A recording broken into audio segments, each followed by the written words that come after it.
Thousands of residents flood Dallas City Hall Plaza. They gathered to march in solidarity of the immigrants and refugees fighting to declare this land their home. Homemade signs and catchy chants express their views about the many marginalized populations and the soon-to-be revised executive order banning immigrants from specific countries. Many young people stepped up to the plate, rallying for reasons much bigger than themselves. Tomás and Andres Olivas are brothers. They proudly wave their homeland flag on behalf of families fighting to stay together. My grandfather, he came here from Corralitos, Chihuahua, Mexico, and he's worried that he's going to get sent back under these new policies. The strained political climate impacts children's daily lives and reaches past the classroom. Sí se puede.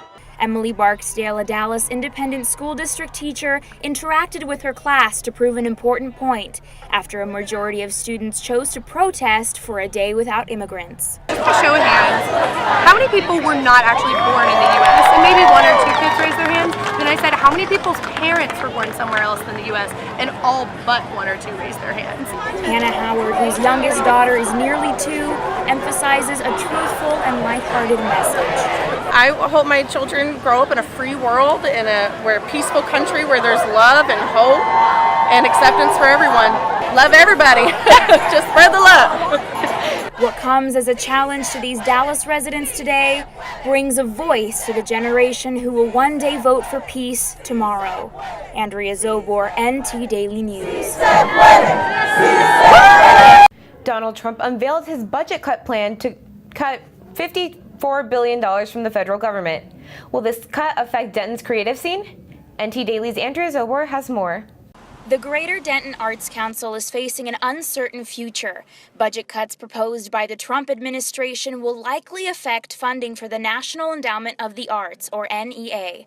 National funding trickles down to local arts organizations and communities like Denton. Exhibitions at the Patterson-Appleton Arts Center like Materials, Hard and Soft might take a major hit. The project unites 90 international artists from 22 different countries and could not be possible without the monies from the NEA. Tracy Bays Booth is the executive director of the Greater Denton Arts Council. If we have to scale back, we won't be able to bring the high-impact, far-ranging global type of experiences that celebrate, local as well.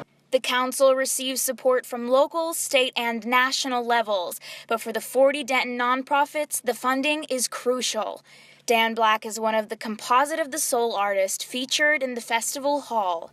He emphasized how art makes an impact on our lives. I firsthand have seen when you prioritize investing in another person's vision, it's amazing how that vision can spring beautiful things. Currently, citizens pay less than 50 cents a year for the NEA.